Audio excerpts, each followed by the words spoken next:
Bom dia, boa tarde e boa noite, caros ouvintes. Como é que vocês estão? Espero que estejam bem.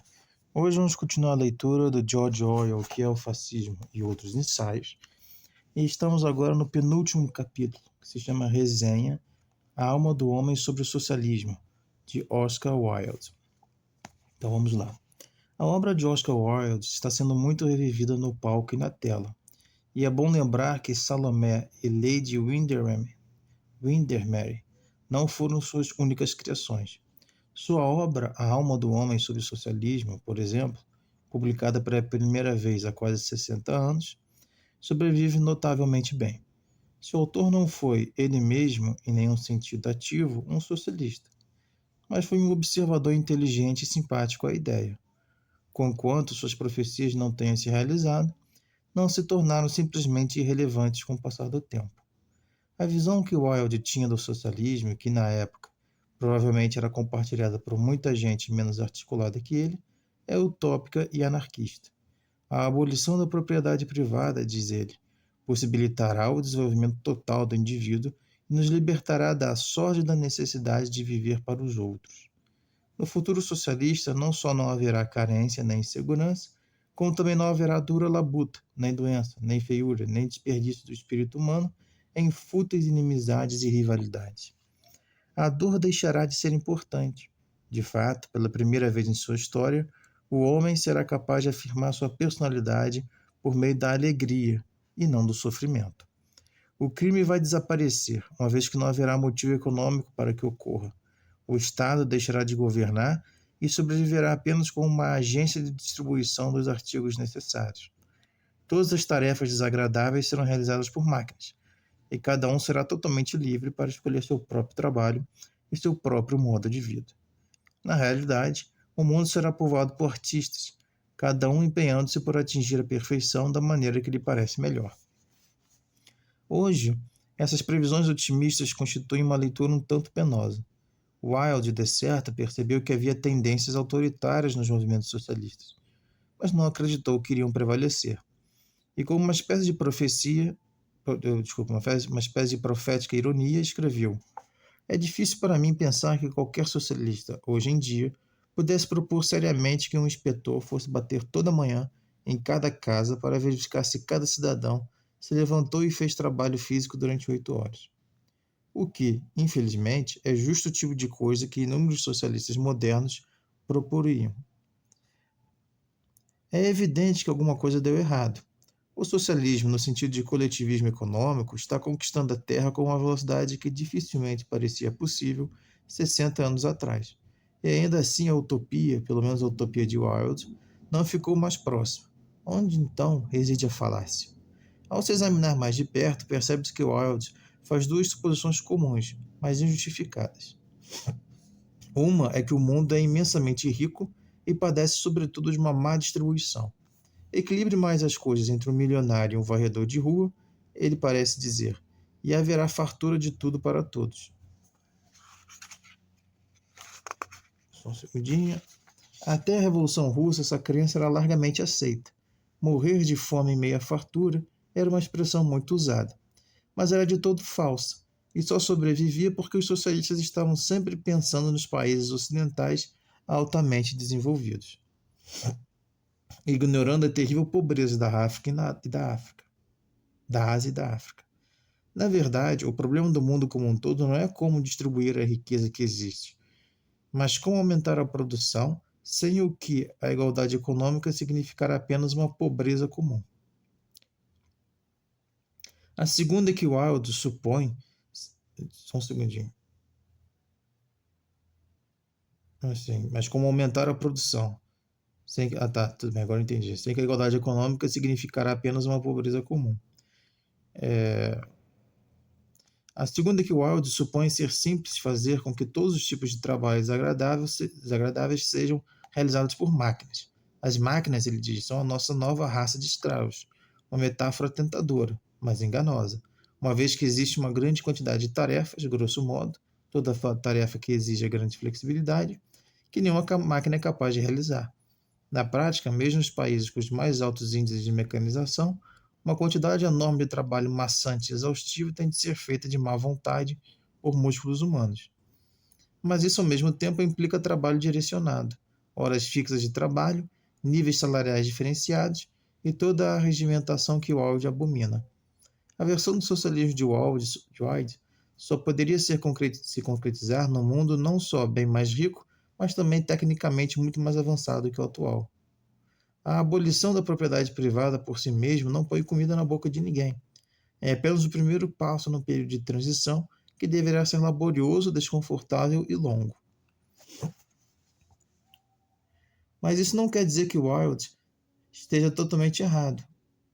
O problema com períodos de transição é que as duras circunstâncias que eles geram tendem a se tornar permanentes. Segundo tudo indica, foi isso que aconteceu na Rússia Soviética.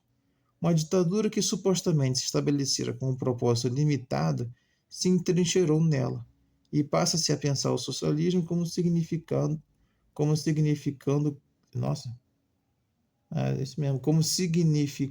campos de concentração e forças de polícia secreta.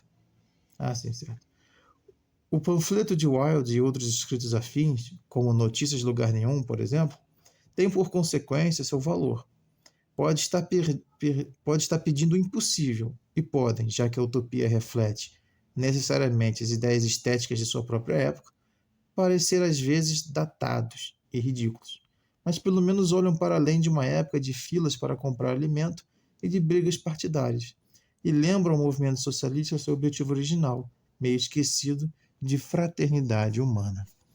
Então esse capítulo é bem interessante porque ele fala de uma questão importante, que é a questão da utopia e a questão da realidade, digamos assim.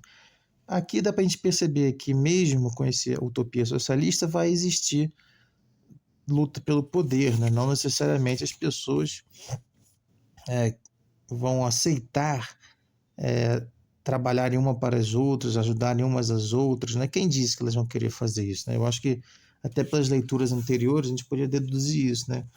A sociedade vai viver sendo feliz ao invés de fazer as coisas pelo sofrimento, mas quem disse que todo mundo quer ser feliz, que todo mundo quer tornar o outro feliz também? Não tem como garantir isso. Como, por exemplo, ele fala da questão das máquinas, né? Hoje em dia a gente tem até medo de sermos substituídos por máquinas. Mas aí, obviamente, entrou outras discussões. Mas na época do George Orwell, isso era impossível. Não tinha como todos os trabalhos serem substituídos por máquinas. Então ele está falando, isso que o Wilde está dizendo é muito mais utópico do que realista. Então ele está falando, olha, não dá para fazer o que o Wilde está falando agora. Não tem como as máquinas substituírem todo mundo. Então fica alguma coisa muito dos sonhos, né? Um profeta, algo assim. É os termos que ele acaba usando. Aí ele também acaba falando da questão do autoritarismo, né? Que vai ser assim, determinadas mudanças que o Wilde está defendendo dependem, na verdade, de decisões muito autoritárias e que, justamente porque não necessariamente todos vão seguir, mas que as coisas precisam funcionar de uma maneira tão organizada que você acaba caindo no autoritarismo. Então, por exemplo, essa questão dos salários, né? Ele falou, a ideia de que se você equilibra um pouco mais os salários, isso vai trazer uma melhor distribuição de recursos, né? Então, esse ponto eu achei um pouco estranho que o George Orwell falou, mas o que eu quis entender, o que ele disse é o seguinte, né? Se o país é pouco desenvolvido, não adianta você equilibrar os salários porque não tem riqueza para ser distribuída, certo? Então, se ele tiver assim, todos os países são ricos, é a desigualdade que digamos, que impede de todo mundo ter uma boa qualidade de vida. Então, hoje em dia nós sabemos que é mais ou menos isso mesmo. Então, o George Orwell, nesse ponto, ele está equivocado. Agora, o que o George Orwell está escrevendo é na época dele, certo? Então, hoje em dia, a gente sabe que a humanidade tem tecnologia suficiente para produzir comida para todo mundo. Ela produz comida para todo mundo, mas a maior parte da comida é desperdiçada. Então, você tem países na África que produzem comida, exportam para os outros países e eles passam fome. O Brasil é um desses, um desses países, não é na África, mas ele é um grande produtor de alimentos e a própria população passa fome. Tem mendigo, morador de rua, pessoas pobres que na fila comprando osso, ou seja, como é que o Brasil, um grande exportador de soja, faz com que a sua própria população passe fome. Então, nesse ponto, o George Orwell está equivocado lendo isso aos olhos de hoje. Por quê? Porque aqui, hoje em dia, nós temos muito mais tecnologia, muito mais produção, mas não tem distribuição. Na época do George Orwell, você não tem a distribuição também, mas você também não tem tecnologia necessariamente para produzir o que se produz hoje. Então ele está dizendo, olha, se você chega num país pobre e iguala os salários, não faz a menor diferença, porque não tem comida para distribuir. Então, nesse ponto ele está certo. Entendeu? Então, assim, está faltando comida. O que adiantou igualar os salários? Não adiantou de nada, porque não tem comida mesmo. Então, assim, é um ponto interessante. Eu discordo do que ele colocou aqui, mas tem que pensar do ponto de vista dele, na época dele. Então, por exemplo, no momento de Segunda Guerra Mundial, que adianta você igualar os salários? Tá tudo, não é que está todo mundo passando fome, mas também é uma outra coisa que eu acho que o George Orwell, acho que ele papou mosca aqui. Que o rico, ele está sempre bem. Então, pode não estar comendo caviar, mas ele está comendo bem. Durante a Segunda Guerra Mundial, a classe média fica pobre e o pobre vira miserável. Certo? Então, tipo assim, o rico ele não vira pobre, ele fica menos rico. Mas é difícil o rico virar classe média, entendeu? E daí para pobreza. Então, assim, acho que aqui o George Orwell esqueceu de falar esse ponto. Então, mesmo numa situação de não produzir riqueza, o rico continua estando muito melhor do que a maioria da população. Mas, enfim, se um país está em guerra, por exemplo, não tem produção de muita coisa, certo? Então, salário, igualar salário não vai resolver o problema. O problema é a guerra, morte de civis, quando o país é invadido, queima a plantação daquele país, enfim, coisas desse tipo. Aí ele fala dessa questão do trabalho, né? Acaba falando de uma maneira mais extensa, é a questão da abolição da propriedade privada também. Isso é muito interessante, que é tipo assim, vamos abolir a propriedade privada, vamos substituir tudo por máquinas. Mas quem disse que isso resolve o problema? Por exemplo, o que as pessoas vão fazer se todos forem substituídos por máquinas? Ou, uma vez que a propriedade privada é abolida, o que a gente faz com a propriedade? Ela é coletiva? Como é que faz para funcionar? Como é que a gente transforma essa propriedade coletiva em alguma coisa que beneficia a todos? Aí começa a, digamos, não vou dizer bagunça, mas aí que vai começar as disputas entre as pessoas, para o bem ou para o mal. Então, ele até cita a própria União Soviética, que aí está citando algo correto, né? Quer dizer, a União Soviética é justamente um exemplo de onde inúmeras mudanças só eram possíveis, pelo menos da maneira como eles fizeram, de forma autoritária, que foi o que a União Soviética fez. Só que o que deveria ser um momento de transição, ou seja, um momento de autoritarismo para chegar na utopia, aquele autoritarismo nunca acabou. Por quê? Porque não era tão simples como aquilo que eles pensavam. Entendeu? Então coletivizou a terra, mas da maneira como eles fizeram, por exemplo, não vou aqui entrar em detalhes, criou falta de abastecimento, porque eles fizeram de uma maneira que foi muito autoritária e deu errado. Não é que na época do czar era bom, a pessoa não passava fome, não, a pessoa morria de fome também. Mas da maneira como eles fizeram na União Soviética também não deu certo. Então, só o fato de coletivizar não resolve o problema. Ou seja, tem que ter um plano, tem que ter uma estratégia, tem que ter um planejamento, tem que quais recursos vão ser usados. Precisa de caminhão, precisa de trator. O cara sabe usar o caminhão, sabe usar o trator? Não sabe. Então tem que educar o cara, então precisa ter um colégio. O negócio começa a ficar mais complexo do que simplesmente coletivizar. É que nem privatizar. Por privatizar vai funcionar. Quem disse? Então, privatizar por privatizar não resolve nada. Então, esse ponto que ele está falando é interessante, que senão fica uma coisa muito ideológica demais e você não resolve os problemas reais, né, que requerem planejamento, estratégia. Mesmo assim, muitas vezes dá errado.